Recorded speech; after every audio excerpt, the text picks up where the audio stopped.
Thanks for tuning into the Hidden Tracks podcast. You can find us wherever you find podcasts or listen to music. When you have an opportunity, please give us a 5-star review, write a little note, tell us how we're doing. We really appreciate it. It helps us keep this thing going. If you want to reach out to us, you can find us at Facebook at Hidden Tracks.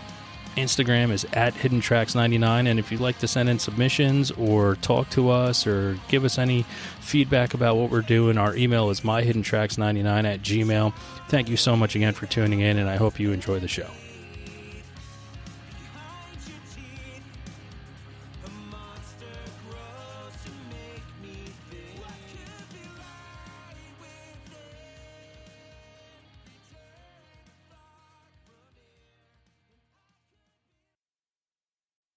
What's up, everybody? Here we are again. Hidden Tracks coming to you this week with Andrew from the band the CAROLYN. Welcome to the show, Andrew. How you doing, bud? I'm doing all right. Thanks so much for having me, man. Well, it's our pleasure to have you here. I will start off by trying not to sound too corny, but I want to thank you for your album from 2019, This Will Begin to Make Things Right. And the reason for that is because it's not very often that I come across unskippable albums and then get to hang out and talk with the artist. So thank you for that. Oh, wow. You know, I'm going to be straight with you. That's probably the nicest thing anyone's ever fucking said to me. So thank you so much. Well, it really is true. And it's something that it takes me a lot to listen to something. And the first time through, I was like, wow, I absolutely love that. And then the second time through, I loved it. The third time, same thing. And I was like, and what happens to me is I then search to be like, okay, what song would I get rid of? And I couldn't do that.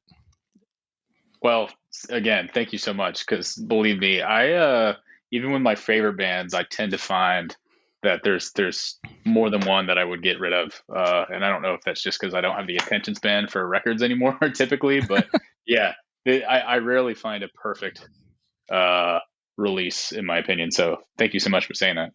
Well, it's the truth, and that's why I'm saying it. But so why don't you tell me where you guys would fall in with all the different subgenres in the world today? Where do you label yourself as a band right now?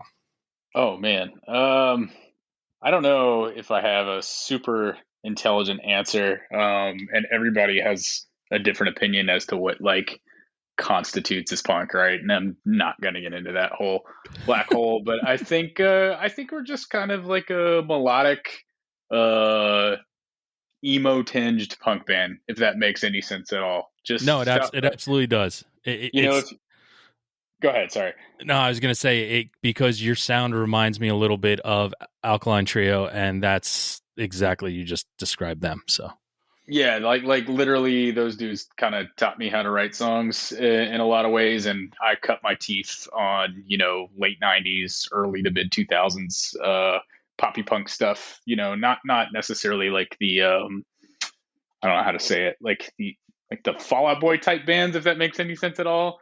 Not dissing them by any stretch of the imagination, but the Alkaline Trio is probably the best example of like one of the very first bands I got really, really into as a kid. Well, it's hard not to, and I mean, I've had conversations with people too when they're like, I just really don't get the Alkaline Trio. I'm like, what's not to get? Talented dudes who both can fucking rip and sing and just crush songs. I'm like, I don't know what's not to get, but I agree. I tend to find it's all about entry point. If you weren't a huge fan of them when they were in their prime, so to speak, I can maybe understand a little bit more how it doesn't translate. But again, I don't know. They're probably my favorite band. Nice. Got that out of the way.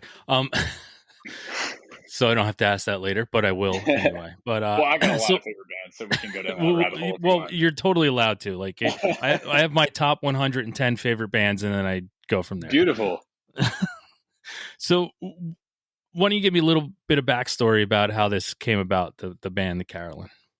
I want to say like late 2016, I kind of started this whole thing as a like solo project in quotes, aka I just couldn't find band members. um, all of like the routes this band has taken have always been out of like necessity, never like anything that's super contrived. But yeah, like I put it out an EP myself, and then I would say maybe 6 to 7 months later, I started finding more like full time members, and those members happened to be uh, Ollie and Dave. And then we started working on the first release. This will begin to make things right. It's just slowly evolved from there. Nice. And you just released a new song, 99 Problems, Zero Caveats. So, I mean, is that a teaser for what's to come? Yeah, I think that it's the second single we put out, and I think we're going to maybe do one more. And then, if all goes according to plan, June 10th will be the official release date of our second album called Rhythm of My Own Decay, which you can, shameful self plug, pre order now. Help us out. Nice. So, I mean, when it comes to music, and I mean, you threw the air quotes solo project, but when did music first start for you? Do you have a first musical memory, like the first time you heard music? Because for me, it's 2 points. It's the first time I heard music, which was, I was 5 years old in the car, and then the second time was when I found my own music. So, do you remember the first time you heard music and it made sense to you? Maybe I feel like it was probably something really fucking lame. Like again, I'm a child of the '90s, particularly like the mid to late '90s, and it was probably something like I don't know, like I'm Blue or Ricky Martin or something like that. I'm like, this is great. But I do remember when sort of our style of music started to become more like commercially viable, if you will. So obviously the band I'm going to reference is Blank. And when that band took over the world, I just remember thinking like my life is not the same anymore. Like this is the best music in the world. And I think I'm into so many different kinds of music, but melodic kind of poppy punk stuff has always been my comfort food, if you will. Yeah, and when it comes to a band like Blink, especially for an old guy like me, I remember I still have the first CD when they were just called Blink on Grass Records. Oh no shit. Yeah. Okay, I got a lot to learn from you because those are like legends when I read about that kind of stuff on the internet. Yeah, so I still have that, and I remember buying it in my local record store, and I was like, all right, I really liked it, and it never in a million years would have crossed my mind that it would ever be a popular sound. Like back in the day, that the record label Grass Records that it was on wasn't like anything crazy or big, and it wasn't. And I was listening to it. I was in high school, and then I joined the military, got shipped overseas for a while, came back, and then met somebody and like, oh, dude, did you hear this band Blink 182? I was like, no, I've never heard of them. I didn't know they changed their name. I didn't know that they had to add anything. And I was like, no, I never heard of them. And then I heard, what was it? Dude Ranch was a second or something. But that's what I remember coming back to, was like the Dude Ranch album when I got back from overseas. And I was listening. I was like, I know this fucking band. Like, how do I know this band? And then it was just one of those things that took over for me. I was like, I do know this fucking band. And I'm like searching through my CDs. I'm like, it's these guys. I was like, how the fuck is this on MTV? How is this on the radio? I was like, I never in a million years would have thought it. But thank God, because they opened up so much more for so many different people. But again, hearing that first album that I still have, like, I never in a million years would have been like, this will ever be popular. God, that's crazy. I mean, yeah, you're right. I think they were just as influential as their predecessors, right? Like Green Day and Bad Religion. They just maybe didn't get the credit as far as like pop culture goes in the long run. But yeah, dude, that I've never ever heard someone say like, oh yeah, I knew them when they were Blank, and then holy shit, this like my entry point was just so much later. It really was. It wasn't even Dude Ranch. I wasn't I'm not old enough. It was Enema of the State. Enema of the State, like, yeah, right. So like everything before that, I kind of had to backtrack. Yeah, it's that's the kind of stuff in music that is always, same thing happened to me with Green Day. I mean, I saw Green Day for like $8 and I got made fun of because I'm walking around school with a Kerplunk shirt on, and because you weren't punk enough. Yeah. And then 2 years later, 2 years later, it was all of a sudden Dookie came out, and all the, football team was listening to Dookie, and now it was cool to listen to Green Day, you know? And I'm Right. just like, what the fuck is going on here? Like, it was a weird time in music, really, honestly, that era of punk coming out. Mm-hmm. So when you find that Blink 182 band and start searching for other stuff, like, did you just go down a rabbit hole of punk, or was there like some sort of group of friends that you were hanging out with and you all had the same scene in music, or what was that like? I think it was like a mixture of a lot of things, particularly those two. I mean, dude, was very much raised by the internet and TV, and that's not to like diss my parents or whatever, but like MTV2 and Fuse sort of like fed my musical taste in the coming years. That was, a little bit later for me when I started paying attention to that. But yeah, man, it was just it feels like from like 1999 to maybe like 2006, the style of music that still influences us really was like relevant in regards to like the cultural landscape. And so yeah, I mean, I had friends who were into the style of music, but the friends that are still really near and dear to me like were the ones that like I dreamed of starting bands with, you know what I mean? And that's what we ended up doing. That's awesome. Now, when did you start playing an instrument? Were you force fed piano lessons like most of us as a young child, or did you find No. your own route? Yeah, again, man, like I really did have great parents, and I think they bought me my first guitar when I was like 8, and I probably didn't learn how to tune it until I was like 12 or 13.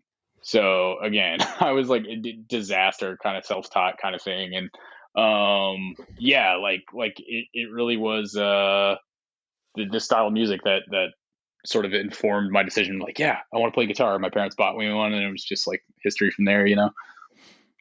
So when did you start to play with other people? Were you just succumb to your own room for a while, or did you, you said it was hard because you had a solo project, as far as finding people, but at 12 years old, 13, your formative years when all you want to do is find people that are doing the same thing that you're doing, were you able to do that at that time, or? Yeah, man, but I feel like most people are in a situation like at that age where it's like a fucking disaster and knobs in a dryer kind of sound where like one kid's into Incubus and the other kid's into like God knows what, and you're all kind of forcing your taste on each other, and it's really just dicking around until you got to do homework or whatever.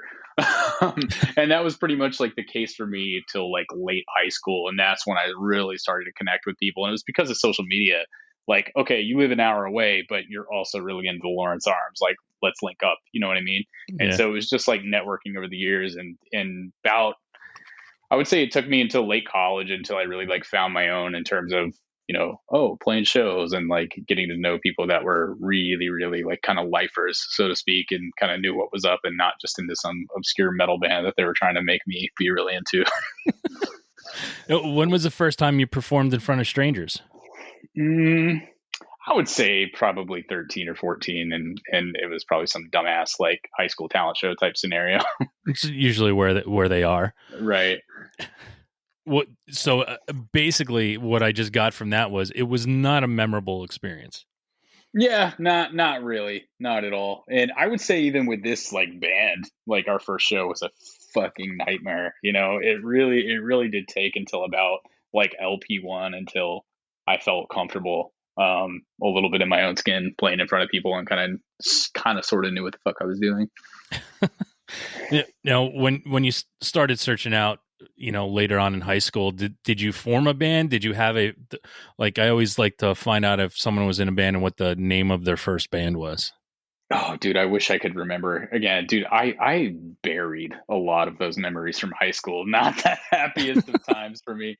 God, dude, I wish I had some cool or funny story to tell, but a lot of people I feel like at that age loved, and honestly, even in their late 20s, like me, love the idea of being in a band, but not the anything else that goes along with being in a band. So I was probably in like 5 or 6 different bands from freshman year to senior year in high school, right? But like the genres varied drastically, and that was just kind of like the thing at my school. One minute it was, oh cool, we're in a punk band. The next thing was some hardcore band that I didn't give a shit about, and then just rinse and repeat. Do you remember the name of the first song you ever wrote? Oh, these are good questions. Dude, I genuinely don't. I can maybe think of some early. I had a. I'll try to find a demo for you one day. That was sort of like the precursor to all things. Dave and I, who plays drums in the CAROLYN, it was a song called "Undone," and I do think it is a catchy hook, but it is very. It's a cringeworthy song. So I'll try to find that demo of Dave and I's first demo and send it to you. Awesome. Now, when it comes to, you came out with an album in 2019, and again, thank you for that album, because I meant what I said at the beginning of the show. And we went through a awesome time in life the past 2 years. So Absolutely. So living our best lives. Totally. What's it been like trying to create music and come up with new stuff, considering you have an album coming out in June? I mean, did anything drastically change about how you started to create music during that time? Did you just find new ways to do it, or was it something that was already, you were used to doing? That is a very good question. To say that like everything that's going on in the world right now didn't influence this band in some way, shape, or form would be not the case, right? Because like how could this not impact everybody? I don't know if it had a direct influence on like our approach, if we have one, to writing songs, or even maybe like the lyrical content. But I do think, because of how precarious shit is right now, when we were kind of hashing out the original demos for this release, like there really were no rules. We were very, very much with the first two releases trying to emulate our influences, and by emulate I mean be our influences. So yeah, again, dude, there was no incentive to do that because this could all go away. So just like write what you want to fucking hear, and if you dig it, don't worry about how it might be perceived. You know what I mean? Just write the best songs you can, and this record may never see the light of day because we all might fucking die. And I think that was a little bit of like the ethos for this new batch of songs. I mean, just to hear that statement, this song might not see the light of day because we might fucking die, is like, that's fucking awesome. I mean, that right there in and of itself should be the name of an album. LP3. Yeah. But and now in today's world, I mean, the way I search for music is a lot different than what everybody else does. And now there's a whole new way of the world where, 60,000 new songs every day hit Spotify, and everybody's dropping singles, like Drake drops, a single every day for 365 days.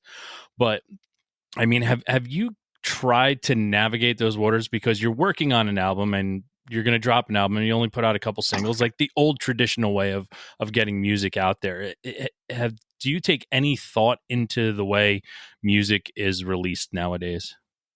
I mean, yeah, but dude, like anything that it pertains to our like rollout strategy or whatever, I mean, it in some ways kind of feels like we're just like throwing shit against the wall until something sticks. Like we're a baby band. We have no idea what the fuck we're doing. I think it's always like best practice I disagree. Well, thank you. But like, I think it is best practice, especially if we've like been in quotes inactive for a while, to like, hey, like, why don't you release a song or two and just kind of, let everyone know you exist again. But as far as like knowing all of the moves, so to speak, like months in advance before the rollout, not really. I mean, we kind of go back and forth in regards to what singles are going to be released and blah blah blah. And yeah, we're so long. Like basically, the short answer is we kind of make this shit up as we go, and then hopefully that people respond to it. Well, hey, listen, if you learned something along the way, it was all worth it, right? I mean, exactly. That's basically it. I mean, we're constantly learning what doesn't work. Yeah. Here's the real answer. So now with everything that, things have kind of started to get a little better. Have you guys played live recently, or has it still just been a doldrum of trying to find places to play? Or because I know it's, certain areas are different than others. I live by New York City, so it's completely different here. It's open.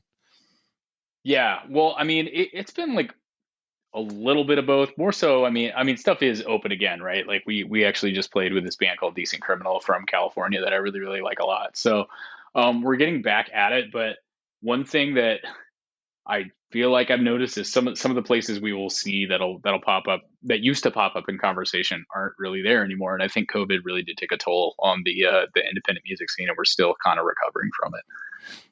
Yeah, I mean that was my biggest. I mean, especially where I am, my worry of I have my favorite venues that are my favorite venues, and whatever I could do at the time when things were shitty, I was trying to send money and supporting those venues that weren't having shows because I don't know what I would do if they just ever weren't there anymore.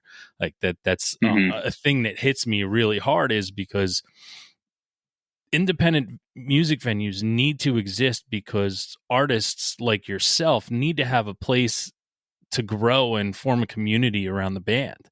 And if you're only left with fucking things run by Ticketmaster, Live Nation, which is all one now, but you only have those places left, you're kind of, the little guys are fucked. And I don't want to ever see that happen. Right. And fortunately, like a lot of the places that we did play pre-COVID are still there. But yeah, I mean, that was like the biggest fear um, during the entire pandemic is just like, okay, now the big bands that we're used to seeing are going to be playing the smaller cap rooms, and Ticketmaster is going to monopolize this whole thing. So um, I sort of had the feeling that like once we came out of this, we were basically going to be relegated to house shows, and relegate's kind of a bad word to use because I fucking love house shows, but you get what I mean. Yeah, it is. That would be very very unfortunate. Independent music venues like could drive everything that we do. Do you remember your first concert ever that you ever attended? First concert. I don't know. I feel like I remember my first cool concert. Uh, yeah, I want to say it was the Agony and Irony tour in 2008 of Alkaline Trio.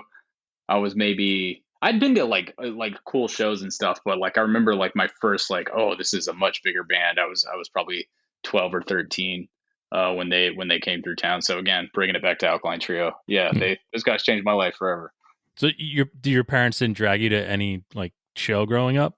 Oh, absolutely. Again, that was my first. That was like the cool answer. Dude, Yeah, like I'm not looking for cool answers. I'm looking for real answers, man. Lame shit. God, I've told people tons of times here on the show. My first two concerts are not noteworthy at all, but I was dragged, so that's fine. Dude, I'm trying to think right now.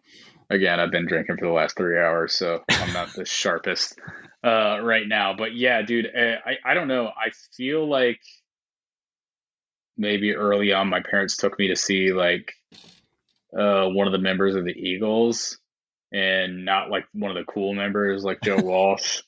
Again, I'm a huge Big Lebowski fan, and to quote that movie, I fucking hate the Eagles.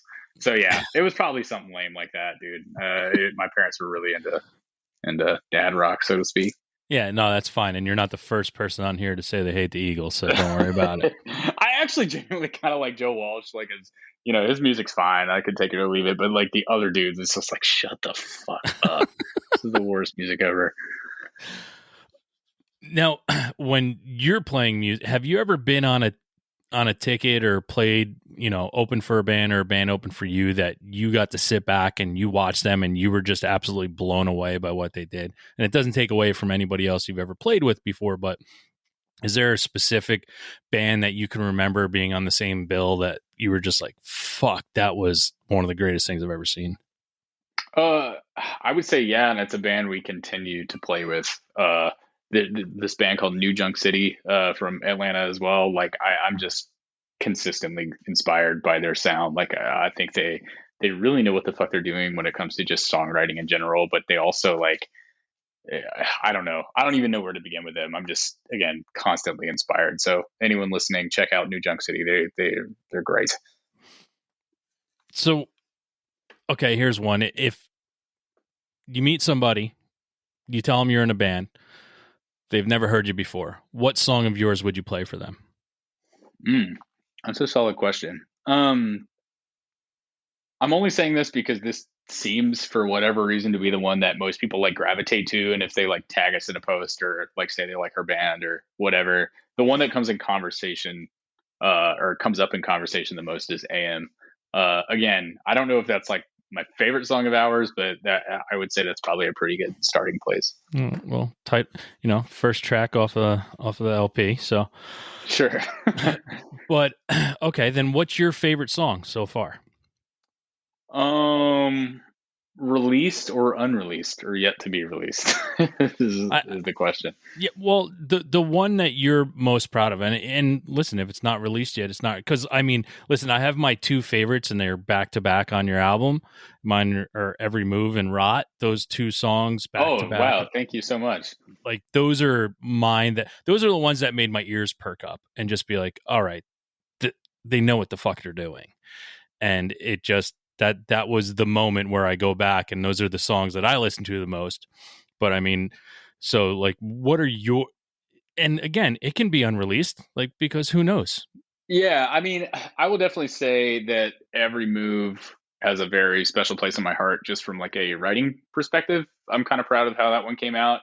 If I weren't to pick that song, it would probably be a song on our first release called Space Between. I just really like the hook in that song. And the only reason I kind of like jokingly said unreleased is I'm really, really excited for people to hear this new batch. Like, if anyone likes the old shit, I do think this kind of blows all of that out of the water. And I know every band feels that way, like they're changing lives and breaking new ground. I don't necessarily think that. All I'm saying is we kind of tighten the screws on this upcoming album. So if you like all that stuff, just wait. Well, I don't know how much more tightened it can get, but now I'm really excited. And listen, it's okay to be proud of something. I think when people shy away from trying to be proud of what they've created, because what you're doing, it's not easy. Not everyone can do it. Yeah, people throw shit on Bandcamp all the time, but it's not fucking listen worthy. So, that's the kind of stuff, like, if you've created something and you're proud of it, be proud of it and don't shy away from it. Yeah, yeah. And again, this kind of feels like the first time I feel this strongly about it. And who knows, maybe in 5 years I'll look back on this release and be like, man, I'd change this, this, and this, and man, I fucking hate that song.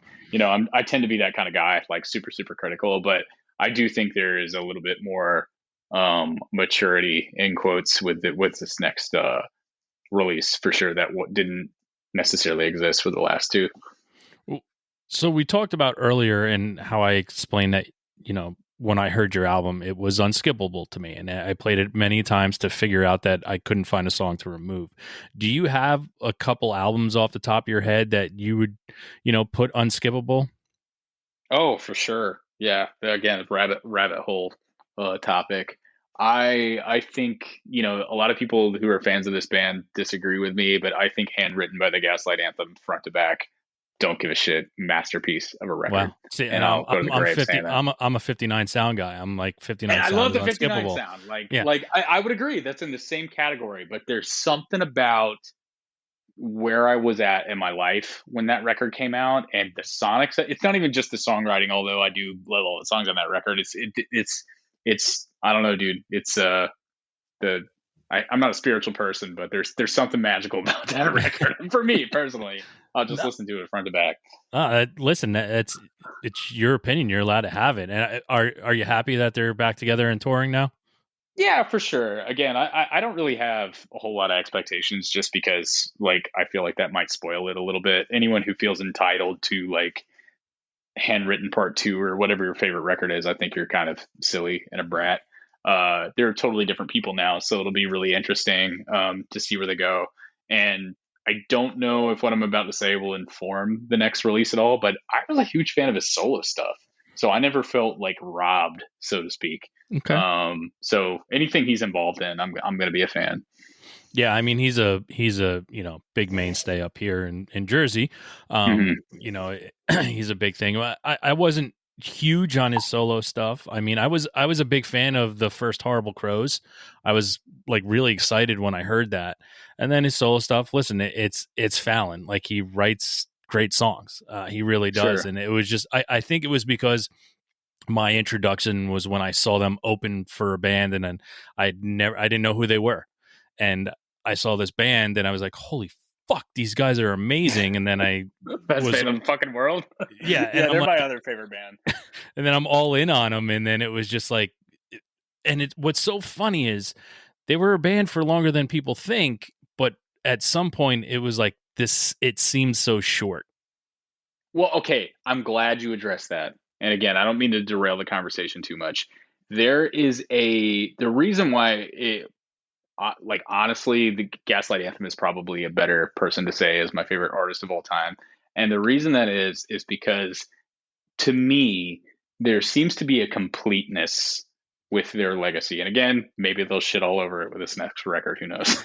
But sink or swim to even get hurt, like not a ton of records, but I just feel that all of those are just of such a great quality that like if they never put out another song again, I would almost prefer it, because to me those records are just such perfection. And I love the fact that they weren't around forever. They said what they needed to say and they got the fuck on with it, you know. Whereas a lot of my, you know, no disrespect to Alkaline Trio, but there are a couple records that are like, especially in the later part of their discography, and I'm like, I don't really need this one.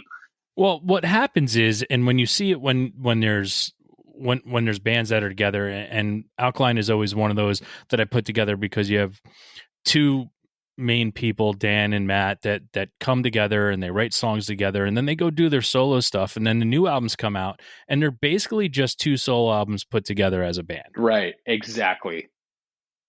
So and Blank was a way bigger offender of that, I would argue, than Alkaline Trio. And Alkaline Trio for sure, I could hear it, but like that's why I kind of support Skiba 182 a little bit, because like when they reunited with Tom the first time, I'm like, I just feel like they're forcing their side projects on each other, and yeah, without a doubt, I didn't love it.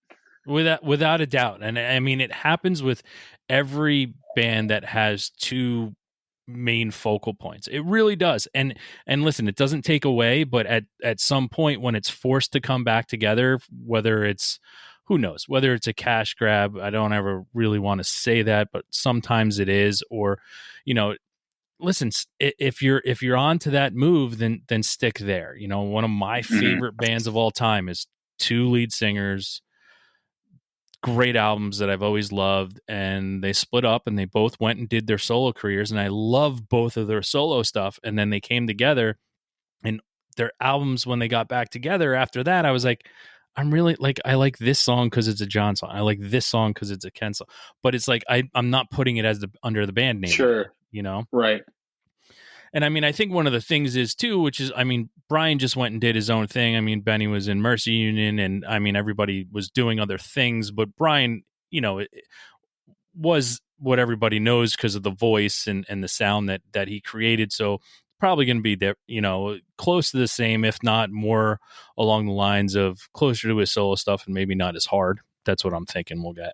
Right. Yeah, who knows, man. I'm here for it. It's, again, I'm not saying I don't want another Gaslight record. I would be silly to deny the fact that they're completely different people now. They're a good bit older. They all have families, you know, so who knows what we'll get. But yeah, man, I love the fact that like his reason that he gives the public, who knows how much validity there is to it, but he was like, we just didn't have any more good ideas. So here's your discography and bye. Like, I fucking love that. And so I don't know. No, and listeners, there's nothing wrong with that, and that's my thing too. When bands get back together, and you know, it's always going to be hard for me to think about that first time I saw them and just have that feeling that I had, and that's why I saw the dates pop up recently of where they're going to play and all this. I'm like, you know what? I don't really. I guess I don't have to go see them because it's a little further than I thought it would be where they're going to play. So who knows if they pop up? But and listen, don't get me wrong, I absolutely love them. One of my prized possessions is from the first time I saw them, I have an original pressing of Sink or Swim on vinyl. Oh, no shit! Yeah, that's awesome. So you son of a bitch. I'm that guy that I was like, I saw this band, and the first thing I did was run to the merch table and they were like, yeah, no, we only have 7 of these. I was like, I want one. So, damn.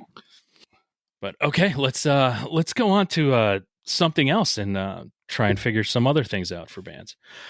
Now, when it comes to certain points of creating new music, there's a lot of people that that get that writer's block, or some people who write that song in 20 minutes that they feel is their favorite song.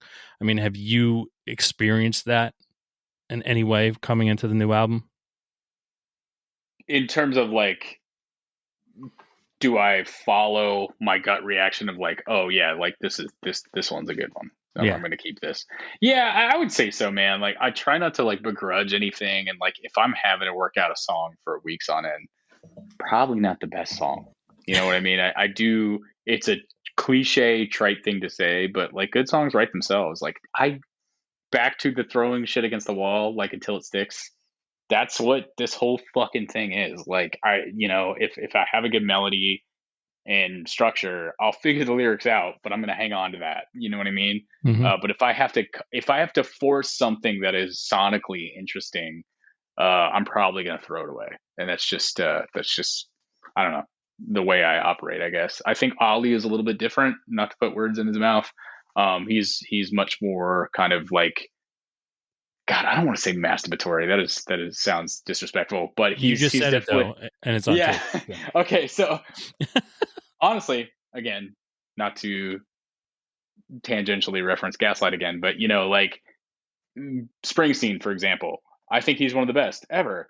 But he's got some moments where he like fucking goes on and on and on, like syllabically. Like, did you really need to fit a paragraph there? You could have just focused on the melody. I think Ollie is a little more open to that kind of thing. But yeah, I'm not is the answer to your question. Like, if it doesn't feel right, kind of instantaneously, I'm throwing that shit away. All right. You were 17 years old, you got your license, you went to pick up your girlfriend, boyfriend, best friend, whatever it is. What was playing on the radio? 17.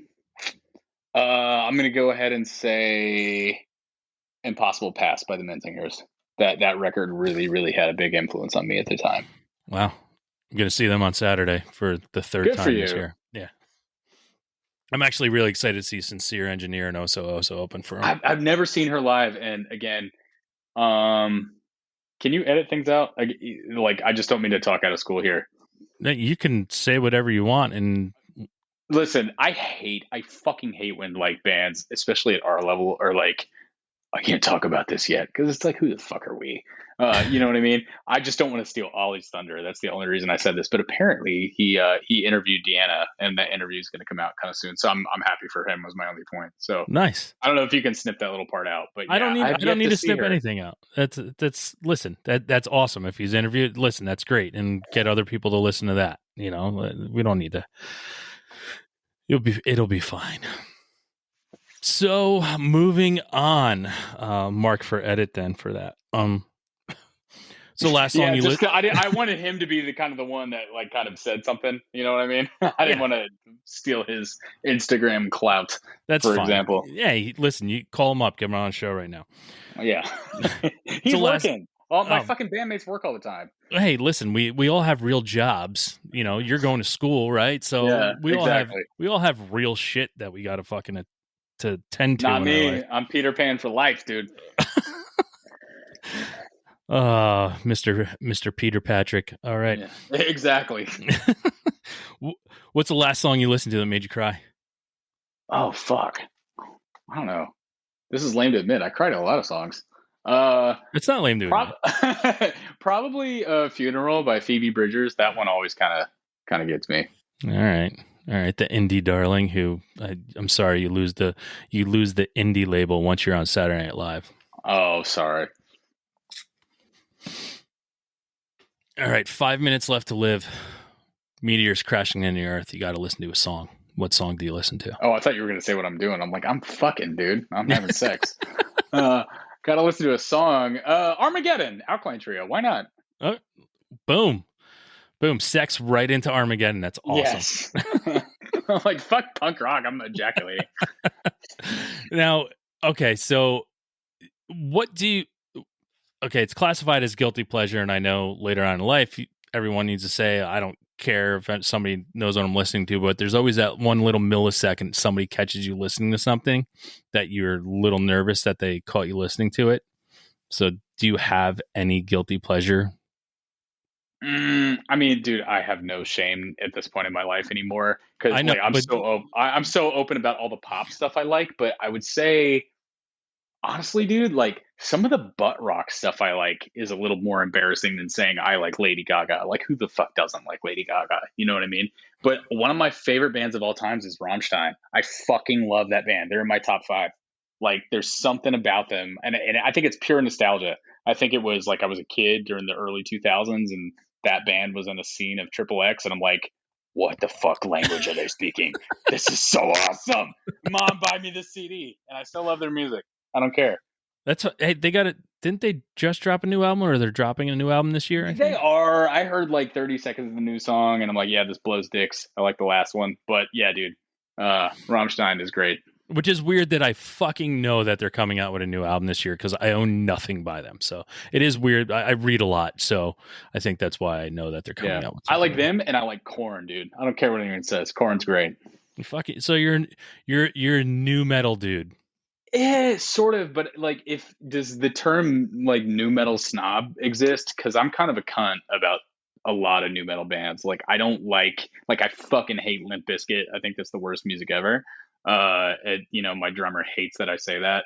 But yeah, dude, I don't know. I like System of a Down, which I don't even know constitutes as new metal. I like Korn, and I guess I like Rammstein, and that's it. All right, your favorite? Do you have a favorite movie soundtrack? Favorite movie soundtrack? I don't know if this really constant like I feel like the soundtrack is the movie, but Rocky Horror, who doesn't like it? Me. Oh, what? Yeah. Oh, okay. Well, you're wrong, and that's cool. It's fine. It's my opinion. I'm allowed to have my own opinion. No, Don't like it. I'm messing with you. I don't know. I don't know why I like Rocky Horror. I do like musicals. It's just again, it's I like musicals. I don't. There's for me there's a difference between musicals, and movicals as I call them. oh, please elaborate because I feel like I've subconsciously been aware of this distinction. So So this is drop some knowledge.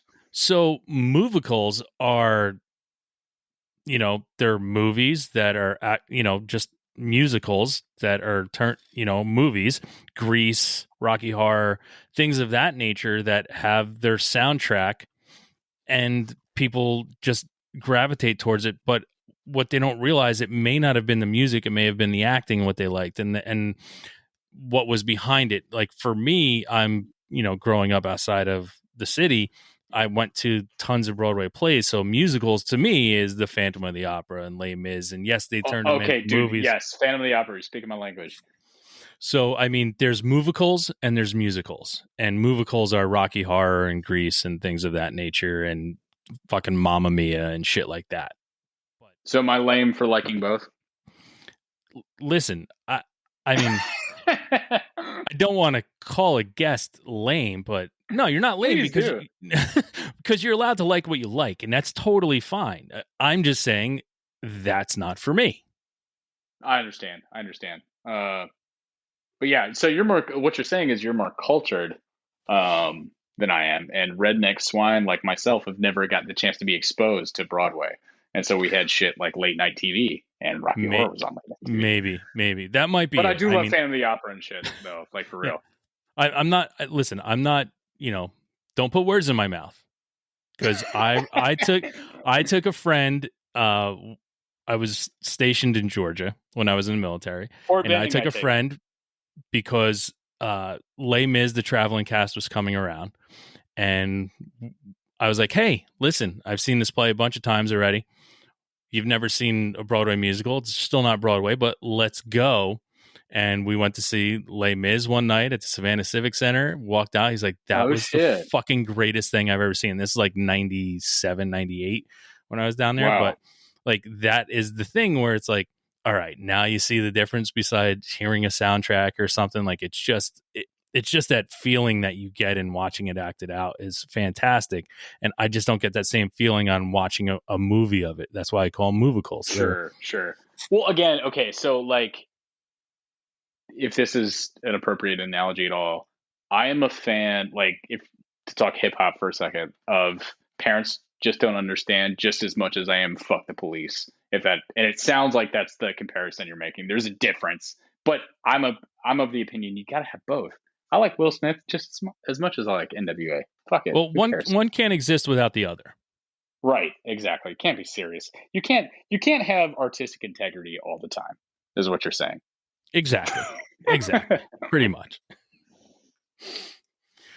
All right, so we're going down some good. Sorry, dude, I'm an asshole, especially after a couple vodka drinks. No, you're totally fine. I got my beer here. We're totally good. This is what we do. We're just fucking talking about music. I don't see what's so wrong about that. Do you have a memory in your life that is like surrounded by music that is just encompassed by a song or something? For me, it's like, I sometimes I have montages in my head of moments in my life with a song playing in it. Do you have any moments like that, and what songs they are? Oh man, yes, but I'm afraid I'm being a little too redundant. To bring it back a little bit, the reason why handwritten is so important to me, dude, is because of, like, I went to college in the middle of fucking nowhere, and in a very rural part of Georgia. I'm in the deep South, so uh, because there's a little bit of soul influenced into that band's sound.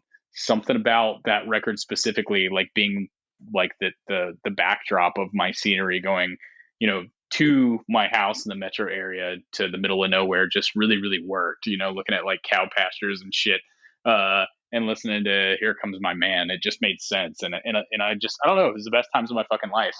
So yeah, that's why that song and that record is just so important to me. Cool.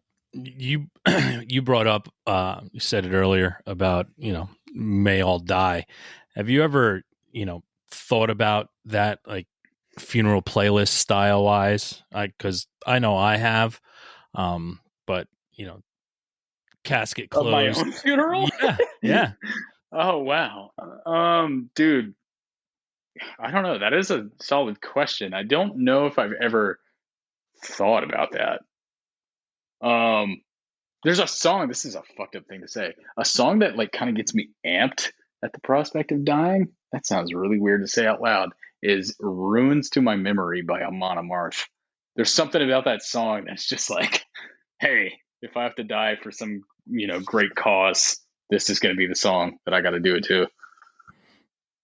Wow. So you're literally picturing yourself as like in a Viking? Action, yeah, like in an action movie. Yeah, exactly. Yeah. You're allowed to be the hero of your own story. It's fine. Right. I'm the main character, dude. It is all about you. It's totally fine. All right, so we said favorite band a couple of times, but my thing is a band that never lets you down. I mean, are you going to go to Gaslight again, or like a band that anytime you need to listen something, you can just go grab any CD or whatever it is, or pull up any Spotify album and just put it on? Yeah, so I feel like Gaslight serves a very specific purpose, at least at this stage of my life, where I'm like, I'm in a good mood, the sun is shining, reflecting, blah, blah, blah. My comfort food of, like, regardless of what kind of mood I'm in, I can find a song that really, really speaks to me is the Lawrence Arms. I mean, I feel like they cover a very wide spectrum of emotions for me, and they've been with me since 8th grade, dude. Yeah, well, that's when you find stuff and attached to it. I mean, two of my most favorite bands of all time are stuff that hit me when I was young, and just still to this day follow everything that they do, and I'm okay with it. Some of it's not the greatest, but I'm still all in on it. So right. So yeah, that's that band for me. It's just like, regardless of what kind of day I'm having, I can find something that I'm like, yes, this is what I need to listen to right now. Now, when you're sad, do you gravitate towards like sad music, or do you gravitate towards happy music, or what? Or to counterbalance it? Yeah. No, like I, for better or for worse, commit to emotions. So yeah, I did definitely more depressing stuff.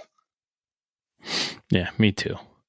If I'm crying, I just want to keep crying, get it all out. Yeah, the whole principle of like fake it till you make it. Fuck that. Own what you're feeling. listen, sometimes you gotta put feelings aside, but when true feelings come out, you just gotta let it go, whether it's happy or sad or mad, or Right. you just gotta let it go, because when you bottle up that shit is when shit goes very wrong. Mm-hmm. So what do you see for the future of the CAROLYN? Well, provided that some crazy other historical event doesn't happen in the next 6 months, we have some kind of exciting things coming up. One event will announce, I've been told, on June 1st. And then the plan right now is, and again, anything could happen. I don't believe in anything anymore, but is to be in Germany from I want to say late June to maybe first week of July. So that's pretty exciting. And again, dude, just keep playing as many shows as we can until the end of the year. Well, that's awesome. I look forward to the day I get to see you perform live. So Absolutely. Well, dude, we're gonna try to come into the tri-state area this summer because I'll have a lot more free time for sure. awesome. Well, you got a place to stay if you need it. Thank you so much, dude. Well, I know you've had a long, rough day. I don't want to keep you here forever. So before we go on to our final segment, why don't you tell the listeners now how to find everything that you guys are doing, how to keep up, throw all your awesome, handles out there from the social medias. Yeah, man. So I feel like our sort of lifeline for all things CAROLYN related is on Instagram. So it's just the handle is _CAROLYN, but on Facebook and Twitter it's the CAROLYN Music.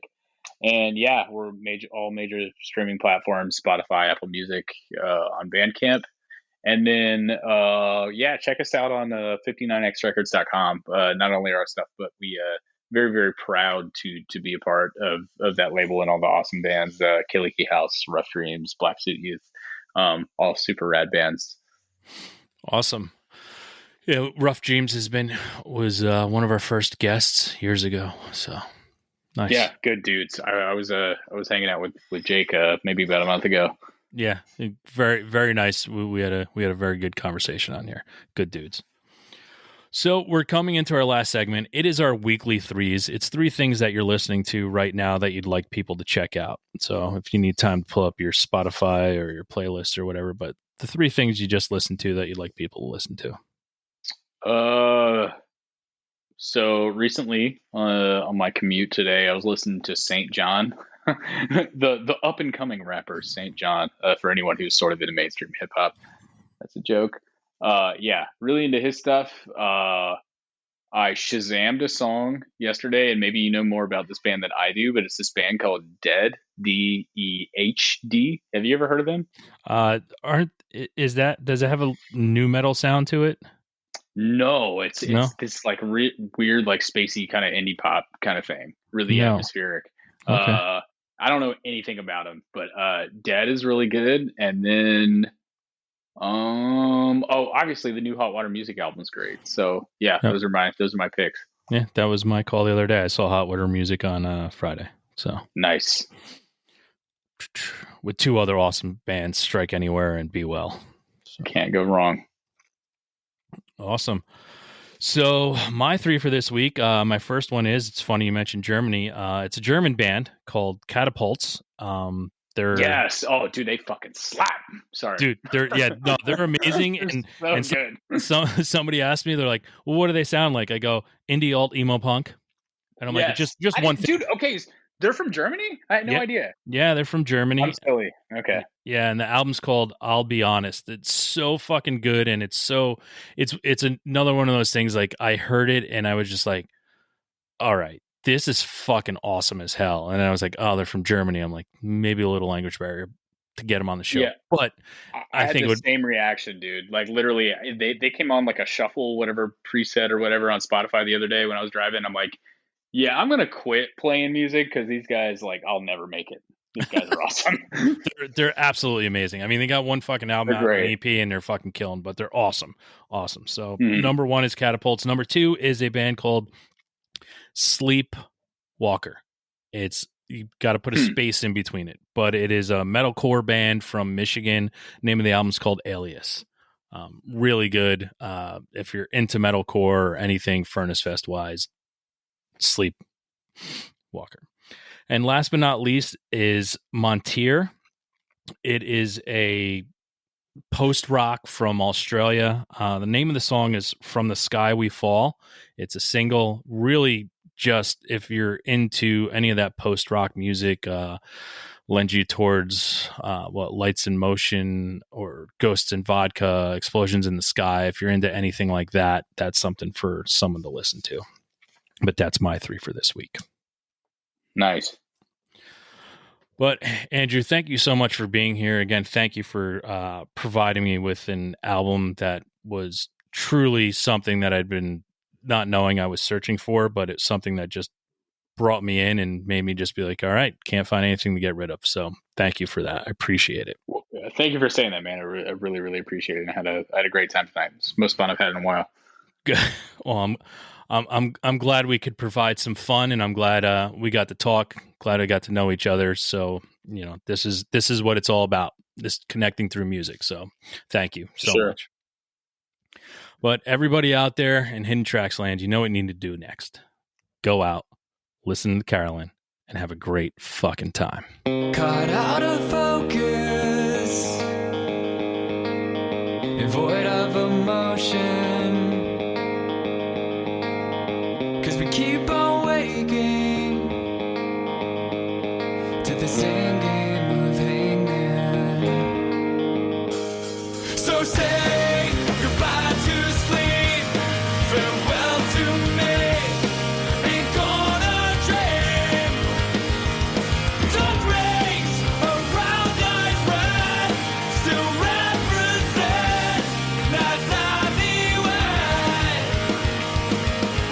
been forced to cover pain in my stomach. 'Cause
What can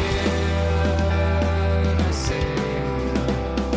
This too will die.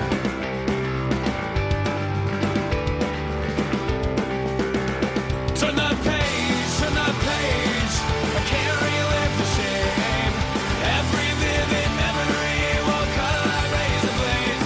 Yesterday's tucked away. Some things never change.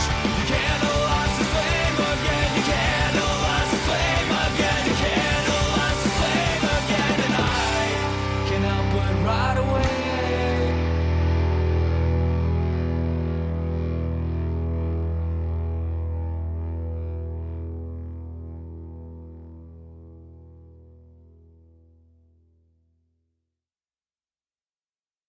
Thanks again for tuning into the Hidden Tracks podcast. We hope you enjoyed this week's show. Don't forget to follow us on Instagram at HiddenTracks99. Also, send all your submissions myhiddentracks99@gmail.com. Tune in next week. You may find your new favorite band, and don't forget to go out and have a great fucking time.